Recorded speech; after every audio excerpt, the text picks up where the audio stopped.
네, 방금 소개받은 김동욱입니다. 저는 뇌전증은 유전병이다 원래 이런 건데 너무 좀 이게 아닌 말을 강하게 쓰는 것 같아가지고 제목을 조금 부드럽게 바꾼다고 해서 뇌전증은 유전되나요 이렇게 좀 바꿔봤습니다. 준비한 내용은 일단 오늘 제일 중요한 내용을 하고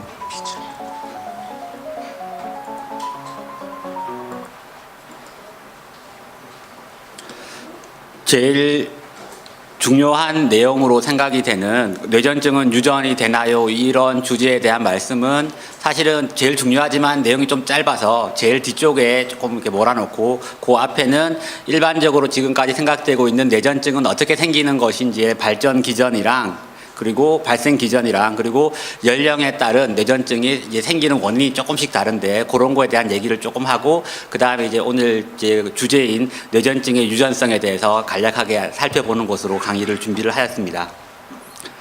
이전 사람들은 뇌전증이 어떻게 생기느냐고 이렇게 생각을 했냐 그러면 기원전 3000년경에 이제 파피루스에 이런 그림에 이게 뇌전증 환자가 기술이 되어 있는 거 있는데 이거는 이제 당시에 이때도 수술을 했었는데 환자 수술을 한 파피루스에 보면은 두부 머리를 다친 환자에서 반대편에 이렇게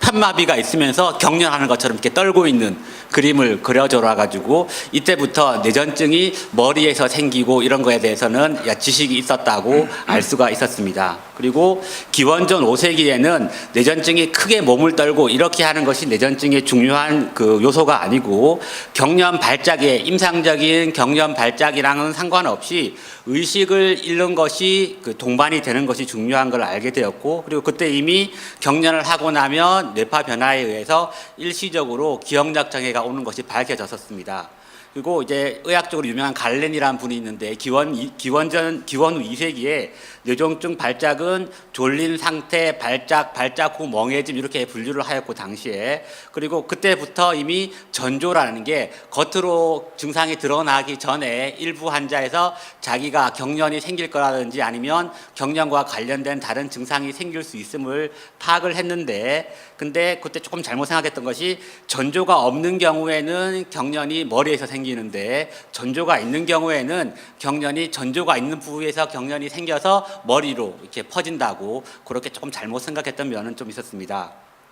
그리고 그 후에 우리 잘 아시는 히포크라테스도 경련에 대한 디스크립션을 자기 책에서 한 부분이 있는데 그 부분의 일부에 보면 뇌전증은 일부 유전성이 있다고 이때 기술이 되어 있습니다. 그리고 다른 데서 몸에서 생기는 것이 아니고 뇌에서 발생한다고 그 책에 이미 기술이 되어 있습니다. 그렇지만은 그거의 기전에 대해서는 조금 틀리게 기술이 되어 있어서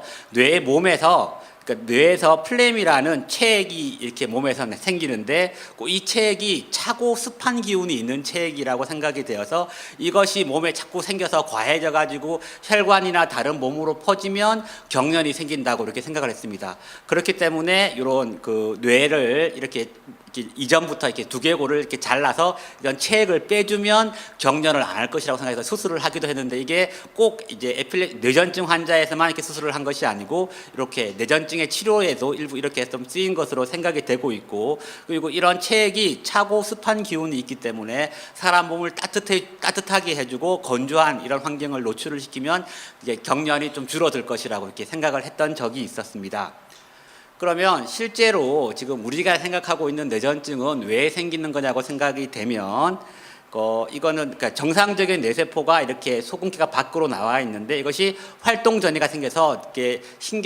신호를 딴 세포에 전달을 해주는데 비정상적인 세포는 이렇게 페이스메이커라 해가지고 한번 이렇게 흥분이 되면 그냥 그대로 가라앉는 것이 아니고 이렇게 계속적으로 그러니까 이게 발작적으로 흥분성이 계속 유지가 되는 그런 성향이 있는 뇌세포가 있게 됩니다. 근데 사실은 모든 사람들이 조금씩은 이런 페이스메이커의 작용을 할 수 있는 뇌세포가 이렇게 있을 수가 있는데 일반적인 경련이 없는 사람들은 주변에 있는 그러니까 흥분을 억제시키는 뇌세포들이 그걸 막아줘가지고 일반적으로는 증상이 생기지가 않지만은 경련 발작이 있는 분들은 여기 주위에서 막아주는 그런 능력이 떨어지기 때문에 이렇게 옆에 있는 뇌세포로 퍼져서 경련이 생긴다고 이렇게 생각을 하시면 되겠습니다. 그래서 뇌전증 발작의 분류를 보면 크게는 전반성 뇌전증 발작이는 뭐냐면 뇌 전체에서 그 뇌파가 한꺼번에 흥분을 해서 경련이 생기는 거고, 부분성 뇌전증 발작이 있는데 이것은 뇌 일부분에서 경련이 파가 생겨서 이렇게 경련이 생기는 것을 부분성 뇌전증 발작이라고 합니다. 생각해 보면 전반성 뇌전증 발작은 뇌 일부에 이상이 생긴 게 아니고 뇌 전체가 그러니까 조절이 잘 안 돼서 한꺼번에 흥분을 해서 생기는 거기 때문에 어른 돼서 처음에 생기는 것보다는 아주 뇌가 미성숙한 소아에서 뇌전증에서 조금 더 이런 파가 잘 생기는 경향이 있고, 뇌 부분성 뇌전증 발작은 뇌 일부에 거기에 MRI에서 보이든 보이지 않든 일부에 이상 소견이 있어서 거기서 경련이 생기는 경향이 있기 때문에 어린이에서도 생길 수가 있지만은 뭐 뇌를 다쳤거나 아니면 뇌졸중이 생겼거나 그런 거에서 후유증으로 생기는 경우도 많기 때문에 소아보다는 주로 어른에서 생기는 뇌전증 발작에서 조금 더 잘 생긴다고 생각을 할 수가 있겠습니다. 근데 꼭 그런 건 아니고 이게 주로 소아 뇌전증에서 조금 더 잘 생기고 성인 뇌전증에서 좀 더 잘 생긴다고 생각을 하면 되는데, 또 이렇게 생각해 보면 전반성 뇌전증 발작은 뇌가 조절하는 능력이 떨어져서 경련이 생기는 거기 때문에 나이가 들어서 뇌가 성숙해지고 그러면 뇌가 발달을 하면 일부에서는 경련이 점점 없어져서 저절로 좋아지게 되는 그런 성향이 조금 더 강한 데 비해서 이런 부분성 뇌전증 발작은 뇌 일부분에 이상이 있어서 거기에서 생기는 경우가 더 많기 때문에 이게 소아 뇌전증, 전반성 뇌전증 발작에 비해서는 저절로 점점 호전이 되어서 없어지는 찬스는 조금 떨어지는, 일반적으로 좋아지는 분도 있지만 일반적으로는 조금 떨어지는 것으로 그렇게 생각이 되어집니다. 그래서 이거는 뇌파 소견인데, 여러분 찍으시는 뇌파 소견인데 이게 왼쪽 뇌고 오른쪽 뇌인데 보면 뇌파 이상 소견이 왼쪽 뇌에서도 보이고 오른쪽 뇌에서도 보입니다. 이런 것은 뇌가 한꺼번에 지금 왼쪽 오른쪽 한꺼번에 흥분을 하는 거기 때문에 이건 전반성 뇌전증 발작이 있는 분의 그 뇌파 소견을 보여주는 거고, 뇌파는 험하게 보이지만은 말씀드렸지만 뭐 이 환자는 꼭 맞지 않을 수가 있는데, 이런 뇌파를 가진 사람은 이런 환아는 어렸을 때는 증상이 있다가 나이가 들어서는 없어지거나 아니면 증상이 좀 미약해지거나 그럴 찬스가 조금 있는 것으로 생각이 됩니다. 근데 이 환자는 뭐 아닐 수도 있습니다. 근데 이건 이제 국소성 뇌전증 환자인데 보면 MRI를 찍었는데 여기 해마라는 부위에 이렇게 이쪽이 오른쪽인데 왼쪽에 비해서 색깔이 조금 더 하얗게 보이는데, 여기가 뭐 어릴 때 열나면서 경련을 했던지 아니면 뇌를 다쳤던지 해서 여기 국소적으로 조금 이렇게 뇌가 손상된 부분입니다. 그래서 이렇게 손상된 부분이 있으면 거기에 해당되는 부위에 뇌파에서 이렇게 이상 소견이 보이는데, 이런 거는 이제 전형적인 국소성 뇌전증 소견이고, 이렇게 뇌 국소에 이상이 있는 거는 사실 나이가 든다고 해서 이게 없어질 찬스는 조금 떨어지기 때문에 전신성 뇌전증 발작에 비해서 저절로 좋아질 확률은 조금 떨어진다고 생각이 됩니다. 그래서 이런 뇌전증 발작이 생기는 것이, 발생하는 그 뇌전증 발작이 모든 사람한테서 똑같이 생기는 것이 아니고 연령에 따라서는 뇌전증 발작이 생기는 원인이 조금씩 다른데, 뭐 처음에 이제 아주 갓난쟁이일 때는 출산해 그 엄마 뱃속에서 저기서 나올 때 그때 손상이 있거나 아니면 머리에 출혈이 있거나 아니면 선천성 기형이 막 크게 있는데 거기에서 뇌세포도 조금 기형이 있으면서 경련이 생기는 경우가 많고, 그리고 어렸을 때는 뇌세포의 이주 장애 질환, 그러니까 뇌가 어릴 때 몸에서 생겨서 자기 자리를 찾아가야 되는데 자기 자리를 못 찾아가고 엉뚱한 데 있으면 그곳이 회로가 이렇게 얽혀가지고 경련이 생길 수가 있는데, 그렇게 생기는 것이 조금 더 많겠습니다. 그리고는 이제 아까 말했던 전신성 뇌전증 발작이 이렇게 그 나이 조금 더 들어서 생기고, 나이가 이제 좀 들어서는 외상이라든지 그다음 뇌혈관 질환, 그리고 또는 종양 아니면 치매, 이런 2차성으로 얻어지는 질환에 의해 가지고 그것에 의해서 이제 경련이 얻어지는, 그러니까 국소성 뇌전증이 생기는 경우가 많아서 이게 환자의 경련이 생기게 되는 나이에 따라서 발병 원인이 이렇게 조금씩 다르게 이렇게 됩니다. 그래서 보면 이게 우리나라의 데이터를 가지고 다 조사를 한 건데, 그 원인을 이렇게 보면 원인을 잘 모르는 게 한 3분의 1 정도 되고 원인을 알게 되는 거에 가장 큰 거는 그러니까 뇌경색 같은 거에 후유증으로 앓거나 아니면 두부 외상의 후유증 아니면 해마경화증 이런 거에 의해 가지고 그 경련이 생기는 것이 우리가 알려진 거에 의해서 알려진 원인에 의해서 2차적으로 경련이 생기는 가장 흔한 원인이고 이러한 뇌전증은 사실은 이러한 뇌전증은 두부 외상을 가졌거나 아니면 뇌경색이 있는 사람의 후에 생기는 거기 때문에 일반적으로 알려진 것처럼 유전성이 아주 높지는 않습니다. 유전성이 사실은 이렇게 다치지만 하면 경련이 안 생기는 거기 때문에 유전성이 상당히 낮다고 생각을 할 수가 있고 원인을 잘 모르는 것 중에서 우리 조사한 거에 보면 한 10명 중에 1명 정도가 특발성 뇌전이니까 유전성 말고는 특별히 원인을 잘 모르는 그런 경련으로 분류가 되는데 그런 경우에는 유전성이 비교적 조금 높다고 생각을 할 수 있지만 그렇지 않은 한 90%의 뇌전증에서는 유전성이 그렇게 알려진 것보다 높지 않다고 생각을 하면 되겠습니다. 이건 연령에 따른 분류이고 그래서 오늘 그러니까 주제인 뇌전증과 유전에 대해서 이렇게 말씀을 드리면 이전에는 이렇게 유전자가 이렇게 있으면 한 유전자에 돌연변이가 생기면 그거에 따라서 생기는 단백질이 다르고 그거 단백질이 이상이 생기면 환자가 경련을 하든 안 하든 이렇게